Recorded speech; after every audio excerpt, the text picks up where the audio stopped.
एकदा माझ्याकडे wild card आला ना मुलगा, चांगला गुड लुकिंग अँड ऑल. नमस्कार मित्रांनो, फिल्मी ट्रेंड मराठी चॅनलवर आपलं स्वागत आहे. मित्रांनो, बिग बॉस मराठीच्या लेटेस्ट भाऊच्या धक्क्यामध्ये रितेश देशमुखने निक्की तांबोली आणि अभिजित सावंत यांचे कौतुक केले. बाकी इतर स्पर्धकांची मात्र त्याने शाळा घेतली. बिग बॉस मराठीच्या चाहत्यांच्या नजरेतून ही गोष्ट सुटली नाही आणि सोशल मीडियावर याबद्दल असंख्य कमेंटही आले आहेत. अनेकांनी असे म्हटले की केवळ निक्कीचे कौतुक होते आहे. निक्कीला रितेश पाठीशी घालत असल्याची टीका सोशल मीडियावर झाली. याच मुद्द्यावर भाष्य करणारी पोस्ट अभिनेत्री विशाखा शुभेदार यांनी केली आहे. जिओ सिनेमाच्या ॲपवर उपलब्ध अनसीन अनदेखा श्रेणीतील निक्कीचा एक व्हिडिओ विशाखा यांनी त्यांच्या सोशल मीडियावर शेअर केला आहे.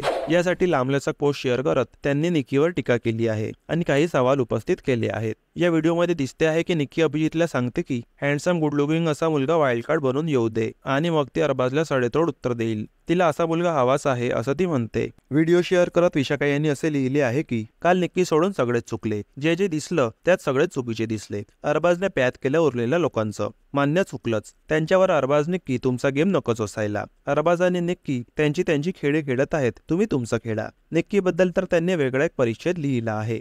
विशाखा शुभेदार पुढे लिहितात की आता जरा निक्कीबद्दल. या बाई निक्कीची चिक्की म्हणजे वाईल्ड कार्ड एंट्री. हा, मी जो पोस्ट करतोय तो व्हिडिओ पाहिला मी आणि असं वाटलं की ही घरूनच ठरवून आलीये. एक हँडसम बिग बॉसने घरात तिच्यासाठी आणायचा. माझ्यासाठीच फक्त इथे निक्की आणि ती प्रेमाचे रंग उधळणार आणि त्यांचा बळाचा ही फायदा घेणार आणि आपण प्रेक्षक हे साडे पाहणार. अरे हे काय आहे? किती स्वार्थी असावं. अप्पलपोटी, डालगज आणि तिचं हे ज्ञान अभिजित निमूट ऐकून कसं घेतो? ही निक्कीची सो कॉल्ड स्ट्रॅटेजी. ह्या आधी हे एकमेकांत गुंतणं आम्ही पाहिलंय, पण ते ठरवून नाही. नंतर ते कळलंच. पण हे ॲग्रेशन खरं खोटं देवाच ठाऊक. आणि बाईच्या मिठीत स्वर्गसार हे सांगणारं प्रवचन या सीझन मध्ये ऐकलं आणि पाहिलं. अरबाज वैभव भिडले नाहीत, तशी निक्की आणि जान्हवी पण भिडले नाहीत. ती निक्की तर घाबरते जान्हवीला असं मला वाटतं, कारण ती तिच्यासमोर उतरत नाही, तिला उलट बोलत नाही. तर मित्रांनो, निक्कीच्या या बोलण्यावर तुमचं काय मत आहे कमेंट करून नक्की सांगा.